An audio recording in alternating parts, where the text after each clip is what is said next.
दोस्तों आज से लगभग 13.8 अरब साल पहले एक बहुत बड़ा धमाका हुआ जिसे हम बिग बैंग कहते हैं। उस एक धमाके से जन्म हुआ इस पूरे ब्रह्मांड का। लाखों करोड़ों गैलेक्सियां, अरबों तारे और अनगिनत ग्रह है। लेकिन सवाल यह नहीं है कि यह ब्रह्मांड कितना बड़ा है, सवाल यह है कि क्या इस पूरे ब्रह्मांड में हम इंसान ही अकेले हैं या फिर कहीं न कहीं कोई हमें देख रहा है। आज के इस वीडियो में हम एलियन से जुड़ा एक खास पहलू आपके लिए लेकर आए हैं, जिसमें साइंटिफिक रीजन, रहस्य, गवर्नमेंट रिपोर्ट और वो सच आपके सामने लाएंगे जिसे सोच आपकी बदल जाएगी। तो वीडियो को अंत तक जरूर देखना। दोस्तों हमारी धरती सिर्फ एक छोटा सा कण है इस विशाल ब्रह्मांड के सामने। ऐसा लगता है मानो स्टेडियम में बैठा एक मच्छर जो हमारी धरती है। हम जिस गैलेक्सी का हिस्सा हैं उस गैलेक्सी को मिल्की वे गैलेक्सी कहते हैं और ऐसी ही 200 अरब गैलेक्सियां हैं। सिर्फ हमारी मिल्की वे गैलेक्सी में 200 से 400 अरब तारे हैं। तो सोचो 200 अरब गैलेक्सियों में कितने तारे होंगे। आप सोच कर देखोगे तो ऐसा लगेगा कि नहीं, अनगिनत है। और वैज्ञानिकों का अनुमान है कि इस पूरे ब्रह्मांड में 20 लाख करोड़ गैलेक्सियां मौजूद हो सकती हैं। अब जरा सोचिए, अगर हर गैलेक्सी में अरबों तारे हैं और हर तारे के पास अपना एक ग्रह है तो जीवन की संभावना कितनी ज्यादा हो जाती है। यही से शुरू होती है एलियंस की कहानी। जब हम कहते हैं कि क्या एलियन है तो दिमाग में एक अलग तस्वीर नजर आती है। और आज के टाइम पर सबके दिमाग में एक ही तस्वीर नजर आती है कि हरे रंग का जीव है, उसकी बड़ी बड़ी आंखें हैं और एक उड़न तस्त्र लिए हुए वो घूम रहा है। लेकिन विज्ञान में एलियन का मतलब कुछ और है। विज्ञान कहता है कि एलियन का मतलब है कि धरती के बाहर मौजूद कोई जीवन। वो हो सकता है कि वो बैक्टीरिया का जीवन हो, समुद्र में रहने वाले जैसा जो जीव होते हैं उनका जीवन हो, या हमसे लाखों साल आगे कोई सभ्यता उनका जीवन हो। मतलब ये जरूरी नहीं है कि एलियन इंसानों जैसे दिखें।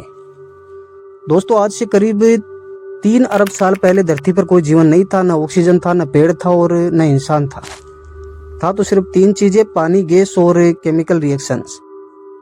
फिर अचानक एक दिन जीवन की शुरुआत हुई। आज तक वैज्ञानिक ये पूरी तरह समझ नहीं पाए हैं कि जीवन अचानक कैसे पैदा हुआ। यही से सवाल उठता है कि अगर धरती पर जीवन बन सकता है तो कहीं और क्यों नहीं बन सकता। इसमें साइंटिफिक थ्योरी क्या कहती है कि वैज्ञानिक ड्रेक इक्वेशन का इस्तेमाल करते हैं ये जानने के लिए कि हमारी गैलेक्सी में कितनी बुद्धिमान सभ्यताएं हो सकती हैं। इस फॉर्मूले के अनुसार सही परिस्थितियों में जीवन होना लगभग तय है।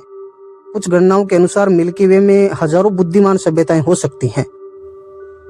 तो चलिए दोस्तों, इस वीडियो में हम बात करते हैं कि क्या अनआइडेंटिफाइड फ्लाइंग ऑब्जेक्ट्स होते हैं, ये सच्चाई है या फिर फसाना है, कोई धोखा है। 1947 में हम एक एग्जाम्पल के माध्यम से इसको समझते हैं, जिसमें हम पहला एग्जाम्पल ये लेते हैं कि 1947 में रोसवेल यूएसए में एक अजीब चीज गिरी। अमेरिकी सरकार ने पहले कहा यह एक मौसम का गुब्बारा था, लेकिन सालों बाद कई दस्तावेज लीक हुए जिनमें कहानी कुछ और ही थी। इसके अलावा एक फाइटर प्लेट्स ने अजीब सी उड़ती हुई चीज देखी, जो मैंने पहले आपको बताएंगे। तस्तरी में उड़ती हुई उन्होंने कुछ चीज देखी जो भौतिक नियमों को तोड़ती हैं।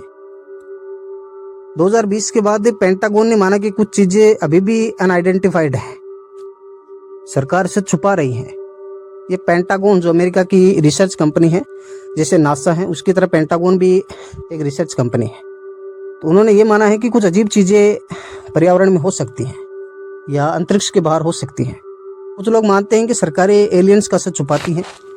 इसके जो संभावित कारण है वो ये हो सकता है कि जनता में डर फैल सकता है, धार्मिक विश्वास हिल सकता है, तकनीकों का इस्तेमाल गलत हो सकता है अगर एलियन धरती पर मौजूद है, या फिर धरती के बाहर अगर एलियन है तो ये सब चीजें हो सकती हैं। लेकिन सवाल ये है कि क्या सारी दुनिया की सरकारें मिलकर झूठ बोल सकती हैं। आगे हम बात करते हैं कि मंगल, यूरोपा और जीवन की खोज किस प्रकार हुई है। वैज्ञानिकों ने यह भी पाया है कि मंगल ग्रह पर पानी के निशान मिले हैं, जो आपको ही पता है, कई न्यूज़पेपर्स में भी आ चुका है कि मंगल ग्रह पर पानी के निशान मिले हैं। जुपिटर के चांद, यूरोपा के नीचे समुद्र देखा गया है। तो इन सब से पता चलता है कि जहाँ पानी है वहाँ जीवन की संभावना जरूर होती है। नासा और इसरो लगातार खोज में लगे हुए हैं कि हम देखें कहीं पृथ्वी के अलावा भी कई जीवन है या नहीं है। तो दोस्तों फ्यूचर की यदि हम बात करते हैं तो आने वाले वर्षों में जेम्स वेब टेलीस्कोप आने वाला है, एआई आधारित सर्चेज आने वाले हैं, डीप स्पेस मिशन है, तो एआई तो आ चुका है, डीप स्पेस मिशन है, तो इनसे पॉसिबल हो सकता है कि एलियन के सबूत क्या पता मिल जाए। हमारी ज़िंदगी में ही मिल जाए या फिर आने वाली जो जनरेशन है उनको तो ज़रूर मिल जाएंगे एलियन के सबूत, अगर होगा तो। अंतिम सच्चाई दोस्तों ये है कि एलियंस होने की संभावना बहुत ज़्यादा है, लेकिन पक्का सबूत अभी तक के वैज्ञानिकों के हाथ में लगा नहीं है। साइंस इसकी लगातार खोज में लगा हुआ है। शायद ब्रह्मांड में हम अकेले नहीं हैं, और भी जीव हैं, हमारी सभ्यता की तरह और भी सभ्यता है, लेकिन या तो हमसे पीछे हैं या फिर हमसे आगे हैं। पीछे तो नहीं हो सकती, वो हमसे आगे ही हैं। अगर आपको ऐसे रहस्यमय और साइंस यूनिवर्स से जुड़े वीडियो पसंद है तो वीडियो को लाइक कीजिए, सब्सक्राइब कीजिए और कमेंट कीजिए कि क्या आप भी मानते हैं कि एलियंस होते हैं या नहीं होते हैं। कमेंट जरूर कीजिएगा। धन्यवाद।